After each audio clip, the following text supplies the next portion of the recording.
Ever had lab results come back with high creatinine and felt totally confused about what to eat? Here's something that might surprise folks. Not all proteins are created equal when those kidney numbers start climbing. Some proteins are actually gentle helpers, while others, well, they're secret troublemakers. Welcome back to Health Bloom, where we talk about health stuff without all the confusing medical jargon. Today's conversation is super important, especially for anyone who's seen their creatinine levels creeping up on those lab reports. Creatinine might sound like some complicated medical term, but really? It's just a waste product that muscles create naturally. The kidneys are supposed to filter it out like little cleanup crews working around the clock. When creatinine levels go up, it's basically the kidneys waving a little flag saying they need some support. And guess what plays a huge role in this? Protein choices. Before diving in, if this topic hits home or someone comes to mind who'd benefit from hearing this, go ahead and hit that subscribe button. Share this episode with them. The like button? Give it a tap too. These small actions help Health Bloom reach more people who need practical, caring health guidance. Now, let's talk about why protein matters so much when dealing with high creatinine. Every time the body uses protein, whether from a juicy steak or a handful of almonds, it creates waste products. Think of it like burning fuel in a car. There's always some exhaust, right? Same deal with protein. When kidneys are functioning beautifully, filtering this waste is no problem at all. But when they're already working overtime, adding more protein waste is like asking someone juggling 10 balls to catch 5 more. Something's got to give. That's where smart protein choices become absolute game changers. Here's what many folks don't realize. Different proteins create different amounts of waste. Some proteins are like creating a small pile of laundry, while others are like dumping 3 overflowing baskets. The kidneys notice this difference big time. Making the switch to gentler proteins can actually help those creatinine numbers stabilize. Research shows something fascinating. Animal proteins, especially red meat, cause the kidneys to work significantly harder than plant-based proteins or certain lighter animal proteins. It's not about cutting out protein entirely. That would cause other serious problems. It's about being choosy, strategic, mindful of quality over quantity. Let's start with the 3 proteins folks with high creatinine can safely eat. These are the gentle giants, the kidney-friendly options that provide what the body needs without overwhelming those hard-working kidneys. First up, and this might surprise some people, egg whites.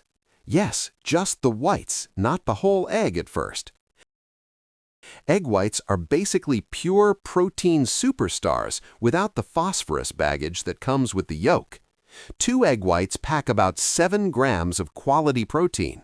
Studies, specifically on kidney patients, show that egg whites don't cause those dynamic changes in kidney function that red meat does. They're gentle, effective, easy to prepare. People have made fluffy omelets, scrambled whites with vegetables, even added them to smoothies. The versatility is incredible.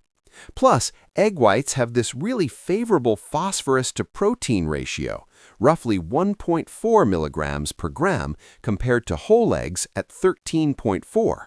For kidneys trying to manage phosphorus, this matters tremendously. Second on the safe list, fish, particularly varieties like salmon, mackerel, rainbow trout, and even shrimp. Now, hold on, fish is animal protein, right? True, but here's the interesting part. Fish protein behaves differently than red meat protein when it comes to kidney stress. It's lighter, cleaner burning fuel, so to speak. A 3-ounce portion of cooked fish provides between 15 to 21 grams of protein. That's substantial nutrition without the heavy metabolic burden. Research comparing different protein sources found that fish protein was actually superior in providing beneficial effects on blood urea and creatinine levels in subjects with compromised kidney function. Fish also brings omega-3 fatty acids to the table, which have anti-inflammatory properties. Inflammation and kidney disease often go hand in hand, so getting nutrients that naturally fight inflammation while providing protein, that's like getting two benefits rolled into one delicious kidney-friendly meal every single time. The third safe protein option that deserves serious attention, plant-based proteins, specifically things like tofu, lentils, beans, and chickpeas. These are the unsung heroes in kidney-friendly eating. Plant proteins are fundamentally different from animal proteins in how the body processes them and how the kidneys respond. Multiple studies show that plant proteins don't cause the same increase in kidney blood flow and filtration pressure that animal proteins do. It's like the difference between asking someone to walk up a gentle hill versus sprint up a steep mountain. Same destination, getting protein, totally different effort required from those hard-working kidneys. Half a cup of tofu can provide 7 to 13 grams of protein. Lentils and beans offer fiber as a bonus, which helps with overall health and even blood sugar management. The key is combining different plant proteins throughout the day to get all those essential amino acids the body needs for proper function. Now, here's a practical tip. Gradually increasing plant-based proteins in meals doesn't mean becoming vegetarian overnight. It might mean meatless Mondays or swapping half the ground beef in chili for black beans. Small, sustainable changes add up to significant kidney protection over time. That's how lasting habits get built. One meal, one choice at a time. All right, now for the flip side, the 3 proteins that need serious limiting or avoiding when creatinine levels are elevated. This information isn't meant to scare anyone, but rather empower better choices. Knowledge is power, especially when it comes to protecting kidney health for the long haul and preventing further decline. First protein to avoid or seriously limit, red meat. This includes beef, pork, lamb, and those tempting burgers and steaks. Here's why red meat is particularly problematic. It contains creatine, a compound in muscle tissue that converts to creatinine when cooked. Eating red meat literally adds extra creatinine directly into the bloodstream. Studies have shown that after eating cooked red meat, creatinine levels can jump by 30 to 52% within just 2 to 4 hours. That spike can last 6 to 12 hours. For someone already struggling with high creatinine, that's adding fuel to a fire that's already burning too hot and too fast. Beyond the direct creatinine increase, red meat also increases kidney blood flow and filtration pressure by at least 30%. Over time, this constant pressure damages the delicate filtering units inside the kidneys. Research tracking people over years found that higher red meat intake showed incremental risk for end-stage kidney disease. This doesn't mean never eating red meat again for the rest of life, but it does mean being realistic about frequency and portion size. Maybe red meat becomes a once-a-month occasion rather than a 3 times a week staple. Maybe portions shrink from 8 ounces to 3 ounces when it does make an appearance on the plate. Second protein to avoid, processed meats. Think deli meats, hot dogs, bacon, sausages, and those convenient pre-packaged cold cuts. Processed meats are basically a triple threat against kidney health. High protein that stresses kidneys, high sodium that raises blood pressure, and high phosphorus that creates additional complications.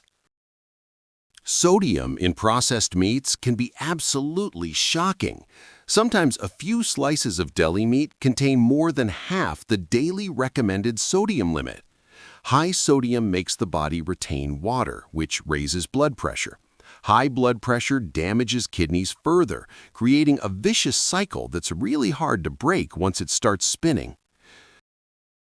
Processed meats also often contain phosphate additives that are extremely well absorbed by the body, even more so than natural phosphorus in foods. High phosphorus levels can lead to bone disease, heart problems, and faster kidney function decline. It's like processed meats are working against kidney health on multiple damaging fronts simultaneously. Instead of processed meats, folks can try making their own chicken or turkey at home and slicing it thin for sandwiches. Herbed grilled chicken breast, cooled and sliced, makes an excellent substitute. It takes a little extra effort up front, but the kidney protection is absolutely worth every minute spent in that kitchen. Third protein to avoid or drastically reduce: full-fat dairy products, particularly in large amounts. Dairy is interesting because it's somewhat controversial in kidney health circles. Some dairy can be okay in small amounts, but here's the issue. Dairy products are high in both protein and phosphorus, creating that double burden on struggling kidneys. Milk, cheese, yogurt all pack significant phosphorus along with their protein. A cup of milk contains around 250 milligrams of phosphorus. For someone with kidney disease, daily phosphorus intake often needs to stay below 800 to 1,000 milligrams total. That cup of milk just used up a quarter of the entire day's budget. Cheese is even more concentrated in both protein and phosphorus. Plus, many dairy products are high in sodium, especially processed cheeses. For folks who absolutely love dairy, switching to smaller portions or trying plant-based milk alternatives like almond milk or rice milk can satisfy that creamy craving without the kidney stress. Cottage cheese is actually one exception worth mentioning. It's lower in potassium and phosphorus compared to other dairy products, while still providing protein. In small amounts, low-sodium cottage cheese paired with kidney-friendly fruits like berries can work. It's all about knowing which specific dairy products are better choices when dairy cravings hit hard. Let's talk practical application, because knowing what to eat versus what to avoid is one thing. Actually doing it in daily life is another challenge entirely. Meal planning becomes crucial. Start by taking inventory of typical weekly meals and identifying where swaps can happen without feeling deprived or overwhelmed by too many changes. Breakfast might shift from bacon and eggs to egg white veggie scramble with whole grain toast. Lunch could change from a roast beef sandwich to a chickpea salad wrap. Dinner might feature grilled salmon with quinoa instead of steak with potatoes. These aren't deprivation meals, they're strategic, delicious, kidney-protecting choices. Portion sizes matter enormously too. Even with the safe proteins, moderation is key. Generally, protein portions should be around the size of a deck of cards. That's about 3 ounces for most folks. Spreading protein intake throughout the day rather than loading it all at dinner helps kidneys manage the workload more smoothly and effectively. Reading nutrition labels becomes a necessary skill, looking at protein content per serving, but also checking sodium and phosphorus when listed. Many packaged foods sneak in way more of these kidney stressors than expected. Fresh, whole foods prepared at home give the most control over exactly what's going into the body every single day. Hydration plays a supporting role in this whole protein story. Drinking adequate water helps kidneys flush out waste products more efficiently. However, some folks with advanced kidney disease need to limit fluids, so this is definitely a conversation to have with a healthcare provider. The right amount varies person to person based on kidney function and other factors. Working with a registered dietitian who specializes in kidney disease can be absolutely invaluable. These professionals can create personalized meal plans based on specific lab values, stage of kidney disease, other health conditions, and personal food preferences. They're like having a kidney-friendly food coach in the corner, cheering on and guiding every step. Lab work monitoring is essential too. Getting regular blood tests to check creatinine, along with other markers like BUN, blood urea nitrogen, phosphorus, and potassium, shows whether dietary changes are actually working. Sometimes adjustments need tweaking based on how the body responds. What works for one person might need modification for another. Personalization matters greatly here. One common mistake, going too low on protein in an attempt to protect kidneys. That backfires. Too little protein leads to malnutrition, muscle wasting, weakness, and actually worse outcomes. The goal isn't protein elimination, it's protein optimization. Finding that sweet spot where needs are met without overwhelming those hard-working kidneys is the true target. For most people with moderate kidney issues not yet on dialysis, protein needs are around 0.6 to 0.8 grams per kilogram of body weight daily. For someone weighing 70 kilograms, about 154 pounds, that's roughly 42 to 56 grams of protein per day. That might sound low compared to typical eating habits, but it's actually adequate.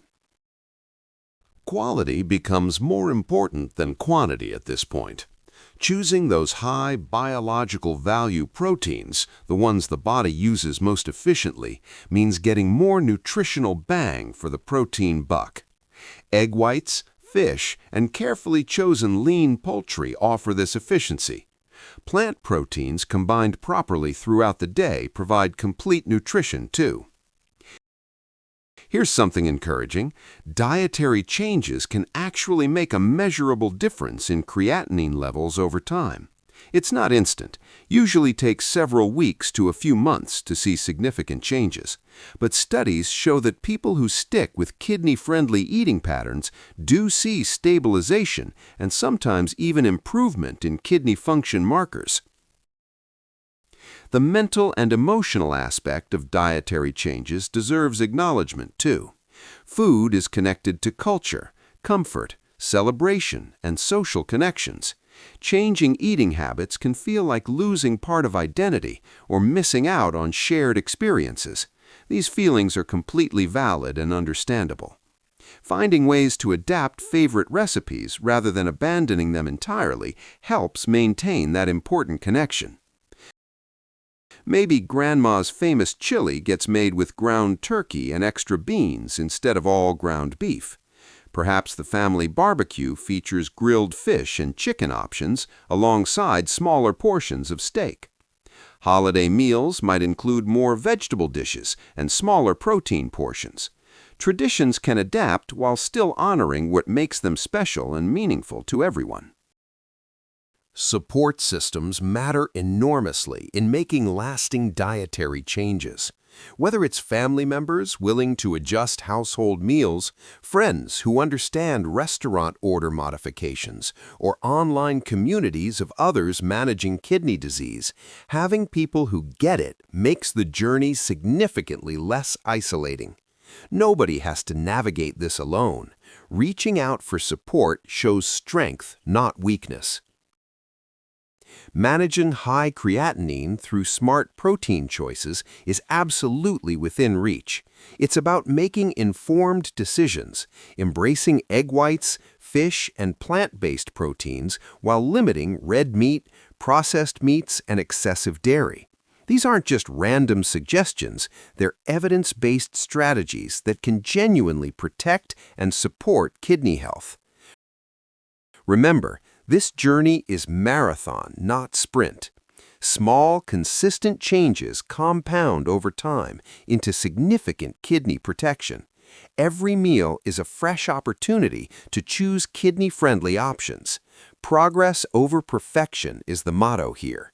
Even getting it right 70% of the time makes a real difference in the long run for kidney health. If this episode provided valuable insights, hit that like button and subscribe to Health Bloom. Drop a comment sharing which protein swap seems most doable personally. Hearing from listeners builds this supportive community. Share this episode with anyone navigating high creatinine or kidney concerns. Sometimes the most powerful thing is knowing someone cares enough to share helpful information. For additional resources, check the episode description, where links to kidney-friendly recipes and meal planning tools are included. Health Bloom is here as a caring guide through health challenges, offering practical, compassionate, science-backed information. Until the next episode, take care of those amazing kidneys.